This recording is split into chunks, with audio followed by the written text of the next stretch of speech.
नमस्कारम। आज की हमारी कथा है वायस तैलम यानी कौवे का तेल। सहस्र यानी हजार से अधिक वर्षों से भी पहले अवंती राज्य को अनूप वर्मा नाम का राजा पालन किया करता था। तस्य आस्थाने कश्चन ज्योतिषिकः अपि आसीत्। उसके महल में कोई ज्योतिषी भी था। सः प्रतिदिनम् उषः काले स्नानार्थं नदीं गत्वा नद्यां स्नात्वा प्रत्यागच्छति स्म। वह प्रतिदिन सुबह के समय उषा काल में स्नान के लिए नदी पर जाकर नदी में स्नान करके लौटा करता था। नदी गमन मार्गे किंचन आम्रोद्यानम आसीत्। नदी में जाने के रास्ते पर कोई आम का बगीचा था। आम्रोद्यानम आम का बगीचा। कदाचित् स्नानं समाप्य ज्योतिषिकः गृहं गच्छन् आसीत्। किसी समय स्नान को समाप्त करके ज्योतिषी घर को आ रहा था। तदा आम्रोद्याने आम्रवृक्षस्य शाखायाम् उपविष्टः कश्चन काकः ज्योतिषिकस्य उपरि विष्ठाम् अपातयत्। तब आम के बगीचे में आम के वृक्ष की शाखा पर बैठे हुए किसी कौवे ने ज्योतिषी के ऊपर विष्ठा को गिरा दिया, यानी बींट कर दी। एतेन ज्योतिषिकस्य कोपः आगतः। इससे ज्योतिषी को क्रोध आ गया। सः कोपेन प्रतिज्ञां कृतवान् यत् न केवलं विष्ठां पातितवन्तम् अपितु समग्रं काककुलम् एवं नाशयिष्यामि इति। उसने क्रोध से प्रतिज्ञा की यत् कि न केवल विष्ठा को गिराने वाले को बल्कि संपूर्ण ही कौवों के कुल को, काक कुल को ही नाशयिष्यामि, नष्ट कर डालूंगा। पूरे ही कौवों के कुल को ही संसार से मिटा दूंगा, ऐसी प्रतिज्ञा उसने की। प्रतिज्ञा पूर्णार्थम कश्चन अवकाशः अपि तेन प्राप्तः। प्रतिज्ञा को पूर्ण करने के लिए कोई बहाना भी उसके द्वारा प्राप्त कर लिया गया। सच एवं, और वह इस प्रकार से।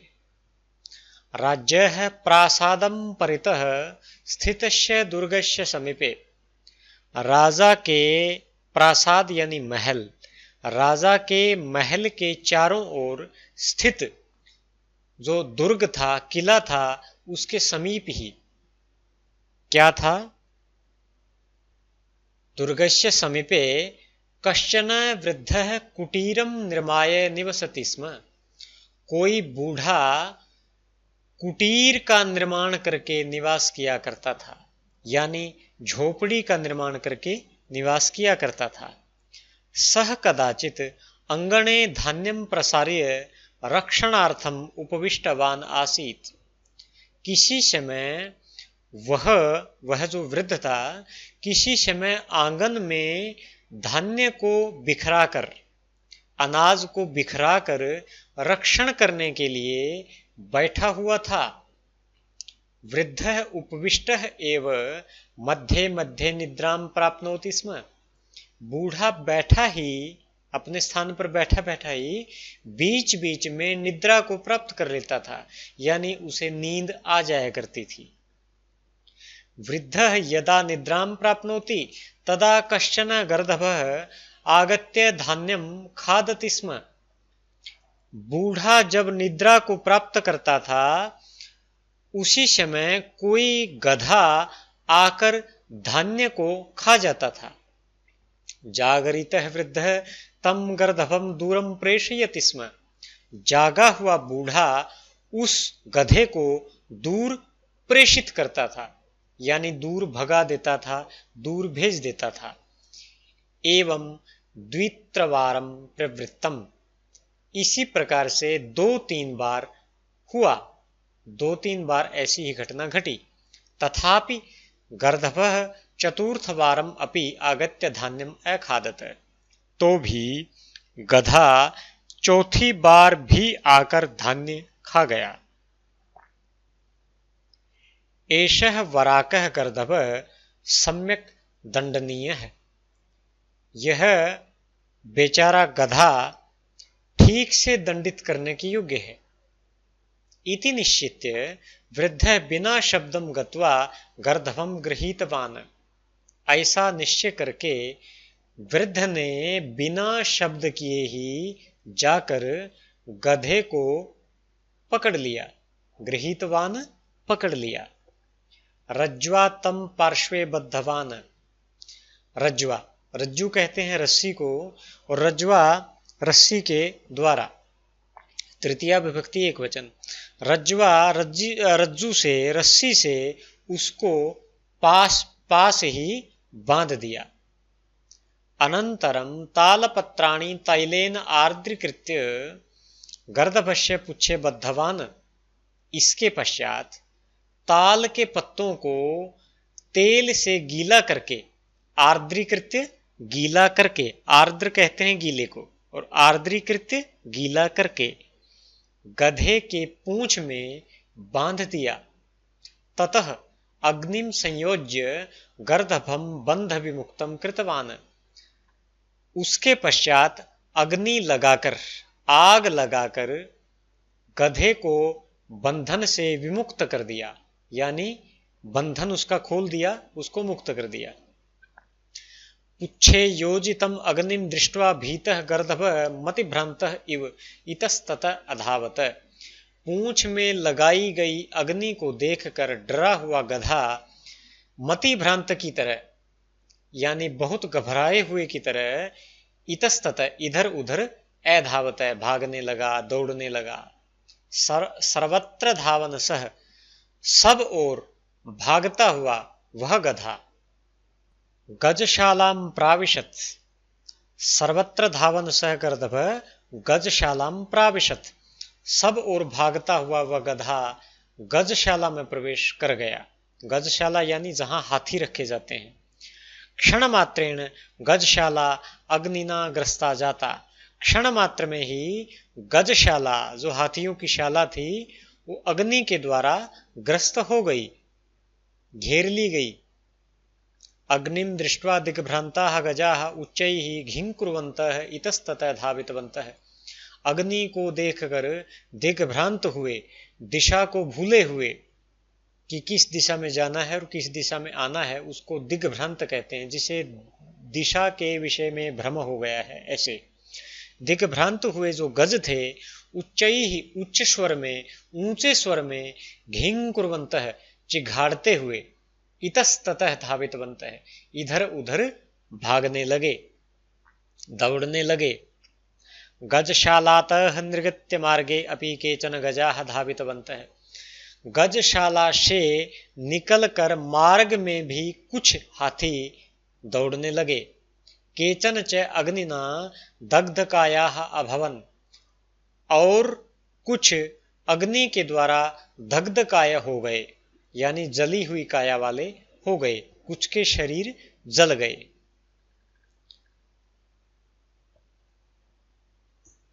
आप देख सकते हैं अग्नि लगी हुई है हाथियों को, और हाथी दौड़ रहे हैं।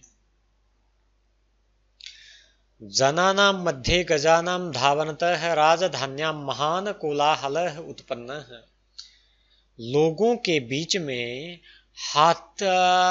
हाथियों के दौड़ने से, धावन से राजधानी में महान कोलाहल उत्पन्न हुआ, बहुत ज्यादा गड़बड़ हो गई।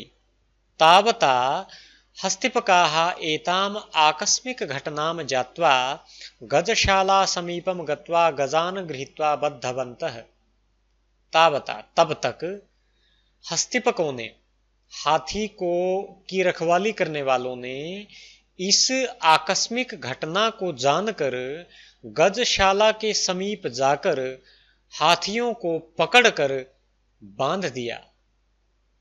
घंटांतरम कोलाहलः शांतः, घंटे के पश्चात, 1 घंटे के पश्चात कोलाहल शांत हो गया।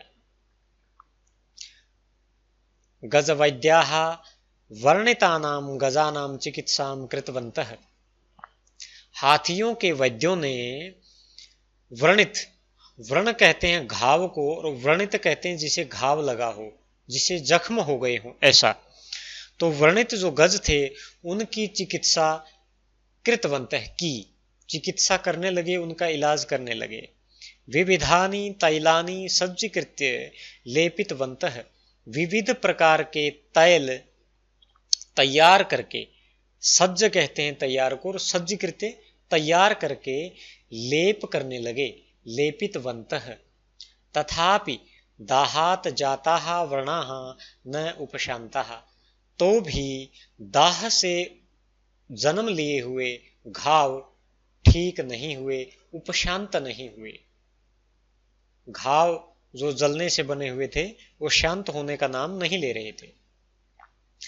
ज्योतिषिकः एतादृशं समयम् एव प्रतीक्षमाणः आसीत्, वह जो ज्योतिषी था इस प्रकार के ही समय, समय कहते हैं बहाने को, यहाँ बहाना भी अर्थ आप कर सकते हैं, समय शर्त को भी कहते हैं और समय टाइम काल को भी कहते हैं, तो काल भी हम यहाँ अर्थ कर सकते हैं। ऐसे ही काल को प्रतीक्षमाण था, प्रतीक्षा करता हुआ था, प्रतीक्षमाण यानी जो प्रतीक्षा कर रहा है, आसीत था, ऐसे ही समय की बाट वो देख रहा था। सह राज समीपम गत्वा उक्तवान, उसने राजा के समीप जाकर कहा, प्रभो सामान्येन तैलेन गजानां व्रणाः न उपशाम्यन्ति, सामान्य तेल के द्वारा हाथियों के घाव उपशामन्ति न, शांत नहीं होते हैं।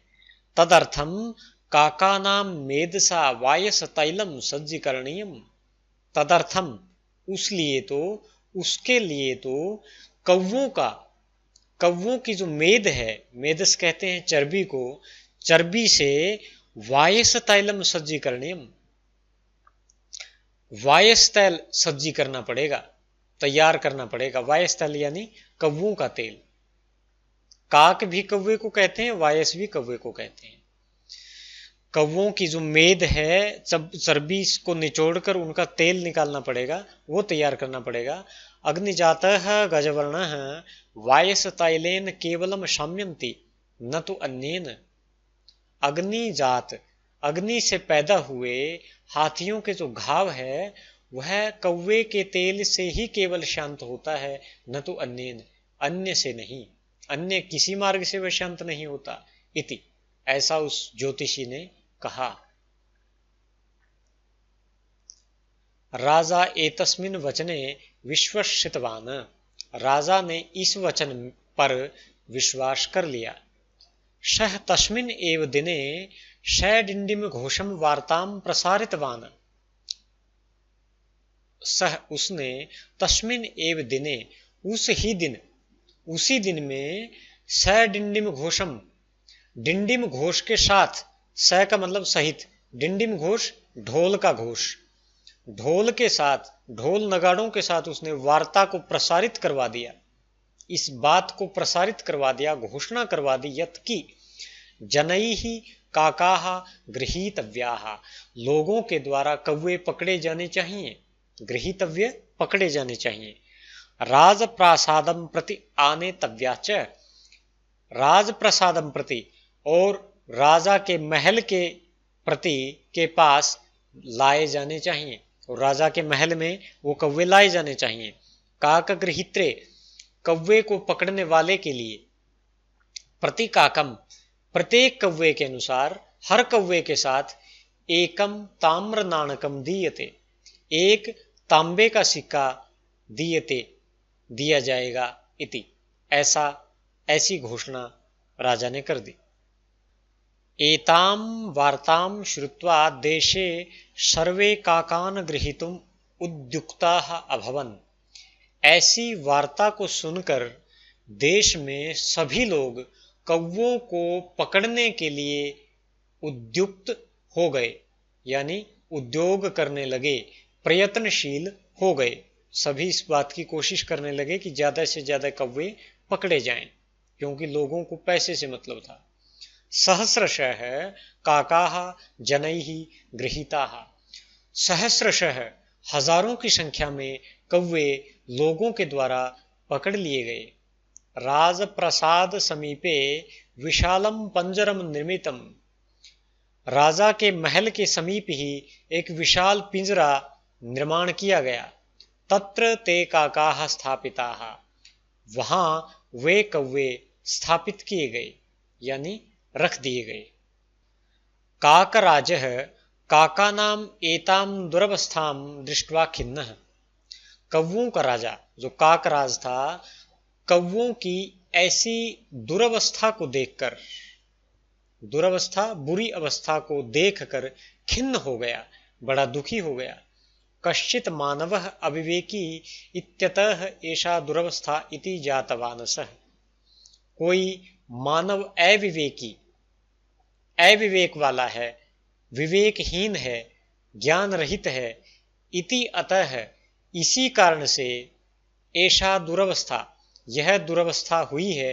इति जातवानसः, ऐसा उसने जान लिया। एतदर्थम मानवानां राज्यः दर्शनम एव वरम। इसके लिए, एतत् अर्थम, इसलिए मानवों के राजा का दर्शन ही वरम, उचित है, श्रेष्ठ है। इति ऐसा आलोच्य, देखकर या विचार करके, काकराजः राजप्रासादम गतवान। कौवों का राजा राजा के महल में गया। तत्समये राजसभा प्रचलन्ती आसीत्। उस समय पर राजसभा चल रही थी। काकराजः वेगेन सभां प्रविश्य सिंहासनस्य उपरि उपाविशत्। कौवों का राजा बड़े वेग से, वेग पूर्वक, बड़ी तेज गति से सभा में प्रवेश करके सिंहासन के ऊपर बैठ गया। उपाविशत, बैठ गया।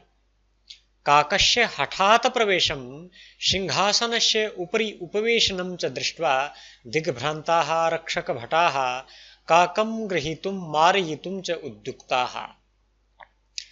कौवे के हठ से, जिद से, हठ जिद को कहते हैं, हठ से प्रवेश को और सिंहासन के ऊपर बैठने को, उपवेशन बैठना, बैठने को दृष्टवा देखकर दिग्भ्रांताः, दिशा भूले हुए या घबराए हुए रक्षक भटाः, रक्षक योद्धा, काकम गृहीतुम, कौवे को पकड़ने के लिए, मारयितुम च, और मारने के लिए उद्युक्ताः, उद्योग करने लगे, प्रयत्न करने लगे।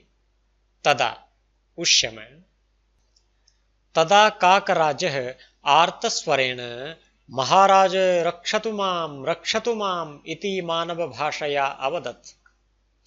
तब कौवों का राजा आर्त स्वर से, आर्त स्वर मतलब दुखी स्वर से, पीड़ित स्वर से, महाराज रक्षतु माम, मेरी रक्षा कीजिए, रक्षतु माम, मेरी रक्षा कीजिए, इति, इस प्रकार से मानव की भाषा के द्वारा अवदत्, बोला, मनुष्य की भाषा में बोला।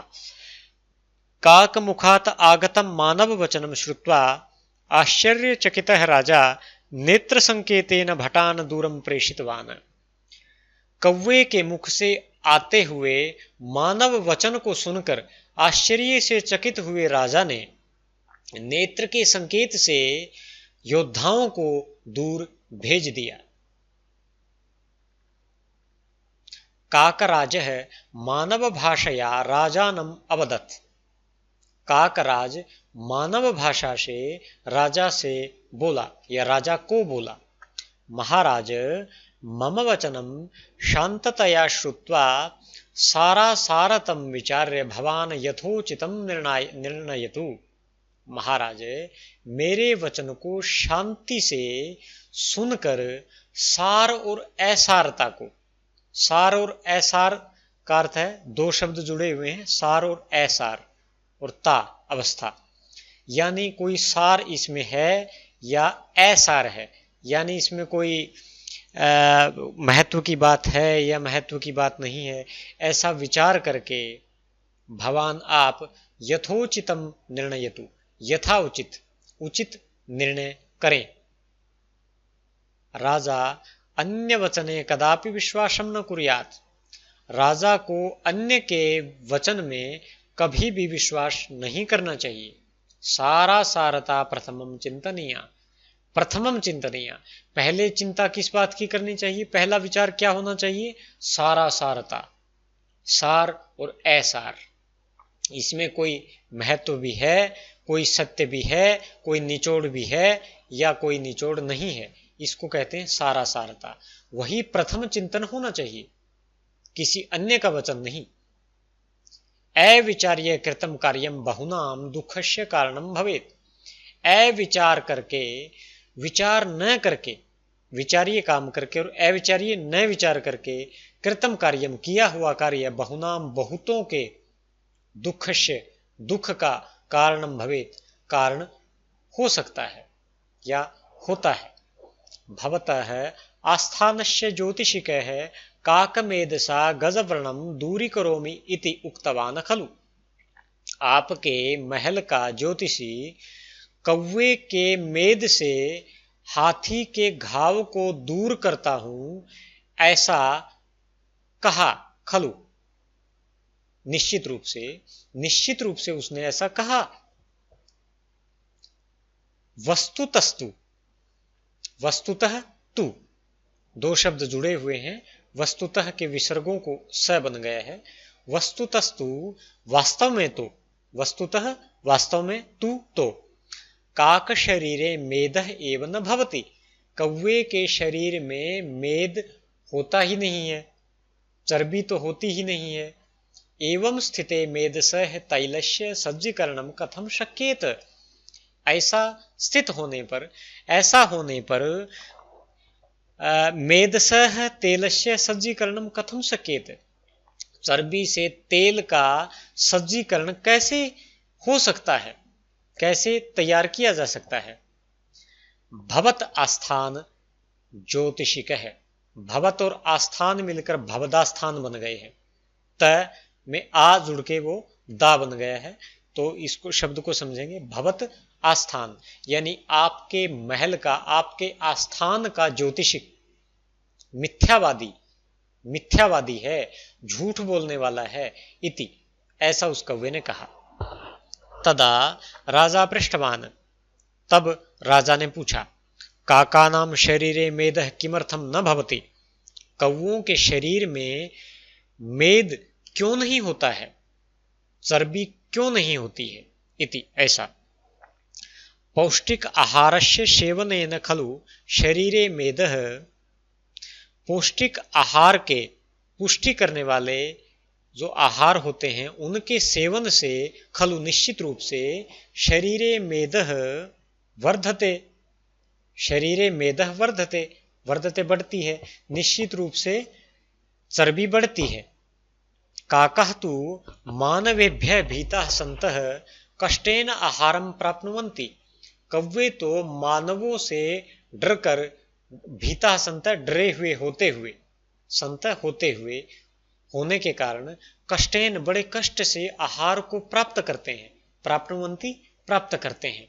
अल्पः आहार किम मेदः जनयेत, अल्प आहार, थोड़ा सा भोजन क्या मेद को पैदा करे, क्या चर्बी पैदा करे। सर्वथा न खलु, क्या ऐसा ही नहीं है।